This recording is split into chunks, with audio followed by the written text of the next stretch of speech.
हो बरोबर.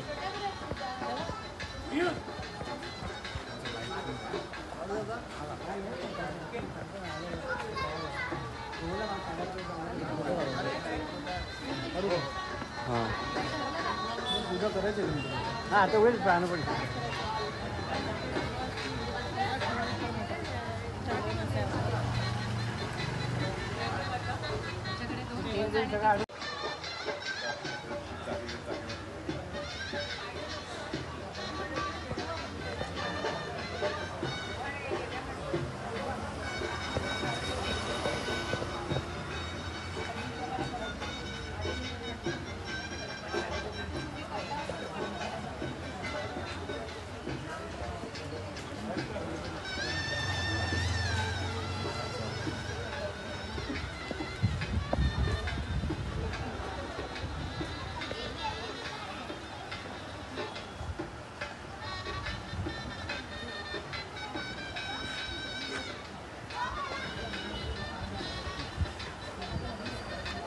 त्या मंडळाची स्थापना 1920 साली झालेली आहे. त्यावेळी उत्सव आमचा चालू झालेला आहे आणि त्याच वर्षी लोकमान्य टिळकांना ठाणे कारागृहामध्ये अटक झाली होती. त्यानंतर त्यांची सुटका झाली.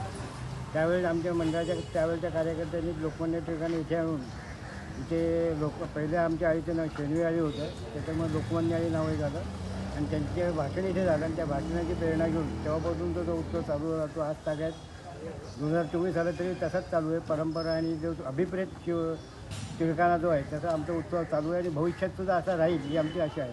मखर साधी आहे, डीजेचा गाजावाजा नाही आहे, याबद्दल काय सांगाल?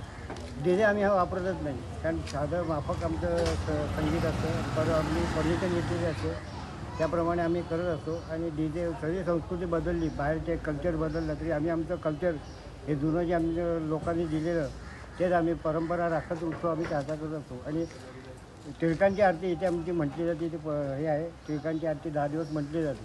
आणि 2019ला आम्ही शतक महोत्सव साजरा केला. शतक महोत्सवाचं 2 वर्ष कोरोनाचे सावट आलं. जेव्हा कोरोनाचं सावट आलं तेव्हा आम्ही सर्व कार्यकर्त्यांचं हित लक्षात घेऊन उत्सवाचं वर्ष फुकट जाऊ नये, कारण काही मंडळांनी गणपती उत्सव साजरा न करण्याचा निर्णय घेतला. पण आम्ही तसं न करता 1.5 दिवस उत्सव साजरा केला.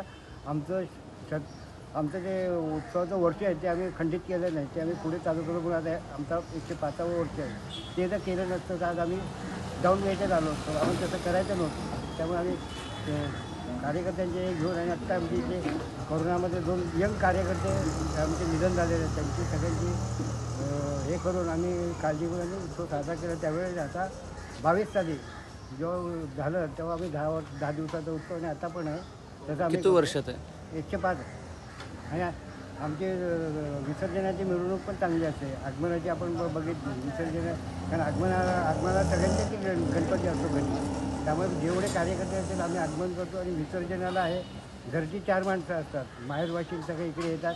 असे म्हणून 100च्या आसपास माणसं कार्यकर्ते असतात. ते ढोल ताशाच्या ह्याच्यात आम्ही मंत्रमुख म्हणून नाचत गणपती तळ्याच्या घाटावरती जातो, तिथे गणपतीचं विसर्जन केलं जातं.